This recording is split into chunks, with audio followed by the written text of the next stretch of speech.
Avaliação psicológica. A avaliação psicológica trata-se de um conjunto de recursos a nível teóricos e metodológico que auxiliam o psicólogo no estudo da personalidade e de outras funções cognitivas do ser humano.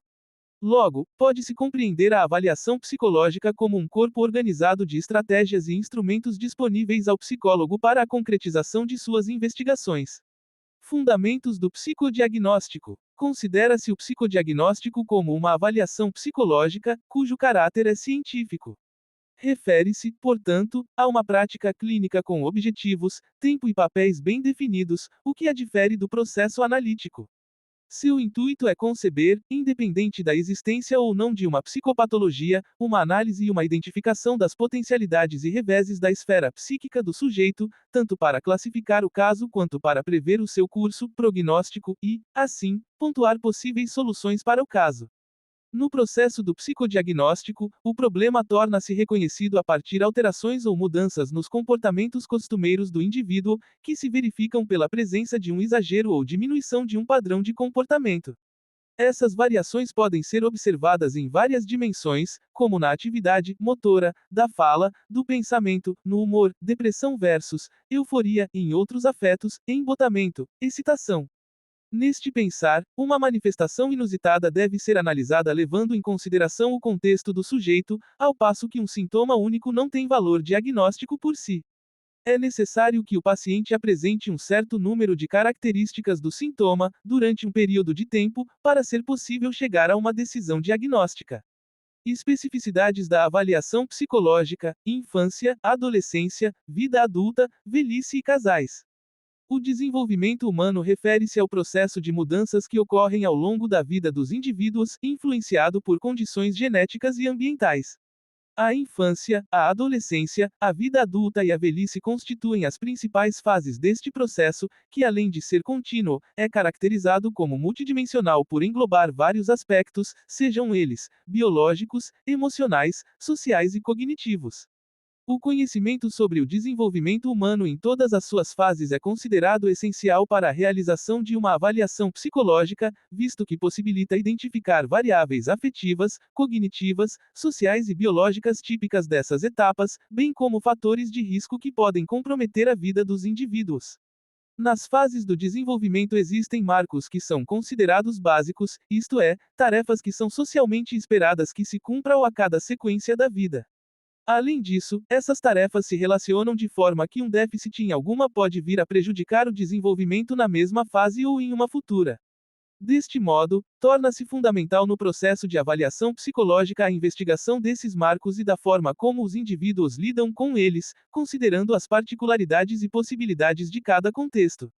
A avaliação neuropsicológica. Contexto histórico e pressupostos teóricos. A neuropsicologia surgiu com os estudos nas áreas da saúde por volta da segunda metade do século XIX até cerca de 1929. Nesse primeiro momento, os psicólogos não participavam visto que os estudos eram feitos principalmente por médicos de áreas como neurologia, oftalmologista e outras que se debruçavam sobre o funcionamento cerebral. O interesse por essas investigações sobre o cérebro se aprofundou quando os profissionais perceberam que alguns pacientes possuíam alterações bastante específicas do comportamento que eram recorrentes e associavam-se umas com as outras formando síndromes.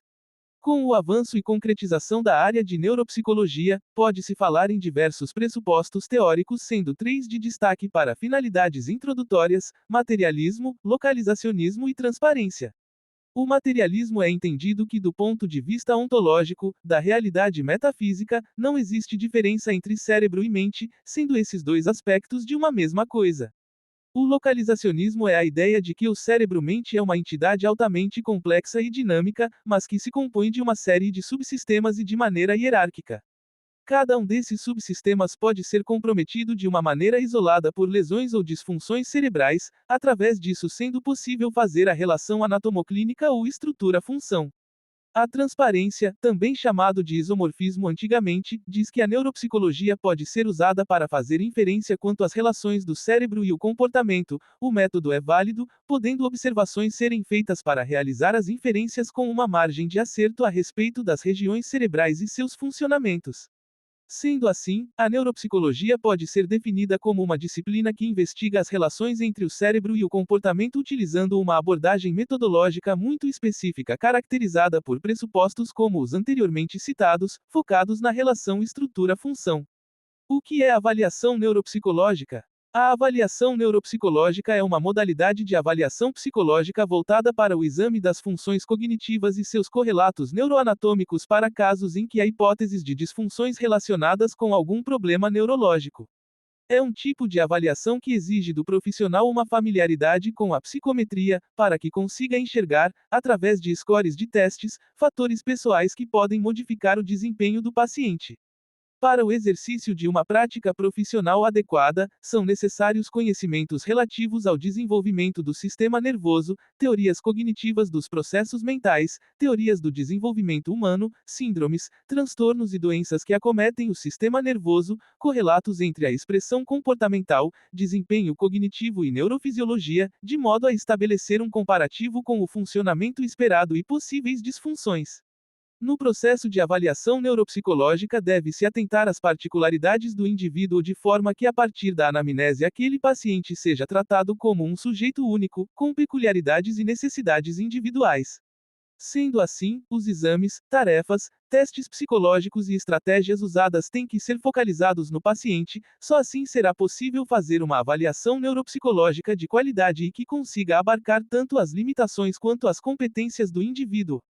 Cada caso deve ser analisado a partir de hipóteses fundamentadas e as perspectivas adequadas, deixando de lado ideias preconcebidas sobre o paciente ou sobre a possível patologia que ele venha a apresentar. A avaliação neuropsicológica tem 6 objetivos principais, sendo estes o de diagnóstico de comprometimentos cognitivos, orientação a cuidados adequados para o paciente, identificação das necessidades de tratamento em termos de pontos fortes e fracos a serem explorados, avaliação da eficácia das intervenções realizadas com o paciente, pesquisa e resposta a questões forenses quando convocada ao contexto jurídico. Além destes objetivos específicos, o que distingue a avaliação neuropsicológica de outras intervenções, como avaliação psicológica, é o conceito de cut-off, ponto de corte, isto é, não basta dizer se os resultados do paciente para determinado teste está abaixo ou acima da média para a população normal, mas até que ponto os resultados permitem identificar o comprometimento cognitivo para alguma função específica. Avaliação neuropsicológica infantil. A avaliação neuropsicológica infantil é um processo que leva em consideração a relação entre as funções do sistema nervoso e o comportamento das crianças. Essa avaliação pode ser quantitativa, quando há o uso de instrumentos como testes psicométricos e neuropsicológicos, ou qualitativa quando através de relato dos cuidadores ou da própria criança, ou ainda dinâmicas feitas na anamnese em que se observa os comportamentos do paciente. Para além disso, a avaliação neuropsicológica infantil é constituída por passos importantes, são eles: entrevista inicial, observações lúdicas, planejamento da avaliação, seleção de instrumentos e análise e integração dos dados. As crianças geralmente chegam aos centros de referência em diagnóstico e tratamento apresentando dificuldades não características da idade, observadas pelos pais, professores ou outros profissionais que a acompanhem no dia a dia. Dentre essas dificuldades podem ser citadas: dificuldade de aprendizagem, leitura e cálculo, dificuldade de interação com outras crianças, comportamento considerado inadequado em ambientes escolares, o não acompanhamento da turma em sala de aula, entre outros. As crianças e adolescentes atendidos nesses centros apresentam, em sua maioria, como expressão da patologia, problemas comportamentais, atrasos no desenvolvimento neuropsicomotor e dificuldades de aprendizagem. Tais aspectos podem ser investigados através do processo de avaliação neuropsicológica, em que uma gama de técnicas e instrumentos será utilizada para o levantamento de uma hipótese diagnóstica, já que a avaliação é sempre um corte transversal, a avaliação pontual naquele momento do desenvolvimento da criança. Avaliação neuropsicológica em adultos. A indicação para avaliação neuropsicológica em adultos é mais comum para quadros demenciais, lesão cerebral traumática ou outras condições clínicas que afetam o funcionamento cognitivo normal. Por meio da avaliação é possível diminuir dúvidas sobre a tomada de decisão diagnóstica, além de fornecer planejamento de estratégias de manejo individualizadas para pacientes com algum tipo de comprometimento cognitivo. Durante o processo deve-se investigar os fatores que podem afetar a condição atual, como as condições emocionais, fatores de personalidade e questões de fundo que podem prejudicar a atenção clínica, o impacto dos sintomas na vida diária do paciente, início e evolução dos sintomas, além dos marcos do desenvolvimento esperados para a fase adulta. São tarefas centrais nesse período a manutenção de padrões de vida saudável, criação dos filhos, realização profissional e cuidado de pais idosos. Quanto à devolutiva ao paciente, o profissional deve responder às perguntas do próprio paciente e dos seus familiares sobre o funcionamento cognitivo e comportamental de modo a fornecer orientação sobre os cuidados adequados, assim como a compreensão das potencialidades e limitações quanto ao funcionamento normal. A par destas informações é possível discutir estratégias compensatórias mais adequadas ao paciente. Em síntese, deve-se comunicar os achados, diagnóstico, prognóstico e plano de tratamento. Avaliação neuropsicológica em idosos. Há diversas fontes de lesões, doenças e exposições a substâncias tóxicas que podem resultar em afetação no cérebro de um idoso, sendo traumáticos a ponto de desenvolverem delírios, alucinações, alterações frequentes de humor e personalidade. Embora o entendimento seja de alterações por perturbações psicológicas, a base é necessariamente fisiológica. Assim, o profissional de neuropsicologia deve combinar os conhecimentos com a investigação, baseando-se em dados relacionados a acontecimentos antecedentes ao trauma, sendo específico como potencializador para desencadeamento dos sintomas. Um nível leve de prejuízo na memória, por exemplo, seria observado na dificuldade de anotações ou execução de lembretes da vida diária. Um prejuízo maior seria representado pela incapacidade do idoso de manter o controle de listas curtas ou de completar uma tarefa de atenção em um período de uma sessão de análise. O diagnóstico de transtorno neurocognitivo leve é aplicado quando o indivíduo apresenta níveis moderados de declínio cognitivo. Apesar disso, tais declínios não são graves a ponto de interferir em sua capacidade de ter uma vida independente. Para tanto, observa-se a capacidade do idoso de aprendizagem e memória. As habilidades a serem avaliadas seriam as de atenção imediata e memória recente, sendo tarefas para mensuração de tais esferas e habilidades, por exemplo, pedir ao idoso que se lembre de uma série de dígitos ou palavras, interpretar informações novas como listas de palavras ou uma história curta, pedindo para o mesmo que reconte o que acabou de ouvir, frisando os pontos principais da história. O exame das funções executivas. As funções executivas podem ser entendidas como um grupo de processos mentais que são utilizados quando se necessita de concentração, atenção, agir de forma não automática. É um construto da neuropsicologia que passou por vários modelos, e atualmente se entende com 3 funções centrais, sendo o controle inibitório, memória de trabalho e a flexibilidade cognitiva, podendo a partir destas estabelecer funções executivas de ordem superior como o raciocínio lógico. No exame das funções executivas, deve-se atentar para os diferentes processos cognitivos envolvidos no construto, uma vez que se tem presente múltiplos componentes do cérebro envolvidos. Investiga-se também as relações entre os sintomas desexecutivos e os circuitos frontoestriatais. É importante também observar o desenvolvimento das funções executivas ao longo do ciclo vital, uma vez que o esperado para cada faixa etária é diferente e pode acarretar em confusão na hora do diagnóstico. Além dos dados quantitativos, se faz uma coleta a respeito de informações qualitativas longitudinais, com diferentes informantes, a respeito de saber como e quando os sinais começaram a se manifestar. Para isso, se analisa os sintomas em diferentes contextos nos quais o avaliando está inserido e como se comporta nesses ambientes diferentes, uma vez que diversas variáveis podem interferir no funcionamento adequado das funções executivas, como ansiedade. Avaliação psicológica dos transtornos mentais e quadros patológicos. Para ser possível uma apresentação de como é feita a avaliação psicológica nesse contexto psicopatológico, é necessária a investigação do que vem a ser um transtorno.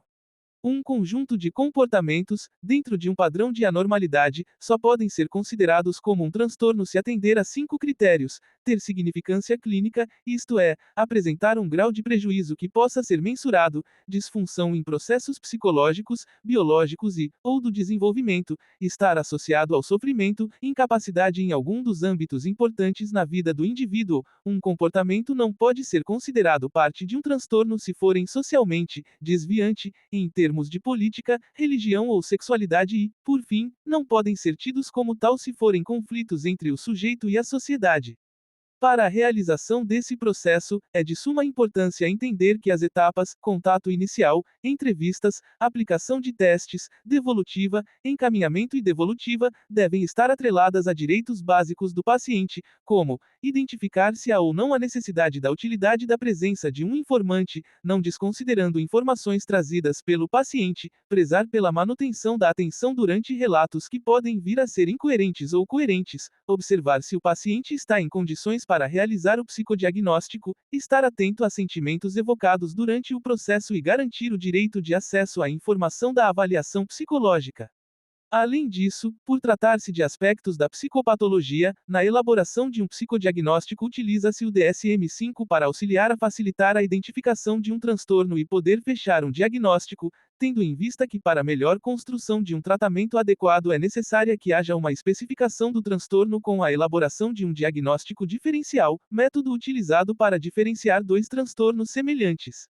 Avaliação psicológica e suicídio. É de fundamental importância abordar o tema de suicídio com os pacientes, sobretudo aqueles que estão sendo avaliados por transtornos mentais ou possuam fatores de risco associados ao comportamento suicida, uso de drogas, depressão, impulsividade, desesperança, etc. A avaliação nesses casos é um processo amplo e complexo. O psicólogo deve ter conhecimento de aspectos psicossociais, fatores de risco e proteção, compreender quais variáveis devem ser manejadas, pensar intervenções para mudar cognições, afetividades e comportamentos. É importante estabelecer bom vínculo com o paciente. Conhecimento teóricos, experiência prática, conhecimento em psicometria, habilidade em integração de dados são cruciais para se fazer uma avaliação adequada. Levantamento do maior número de informações no menor período de tempo de diversas fontes possíveis. A entrevista é a principal maneira para que o psicólogo possa estabelecer um contato de qualidade e levantar as informações necessárias para o processo de avaliação.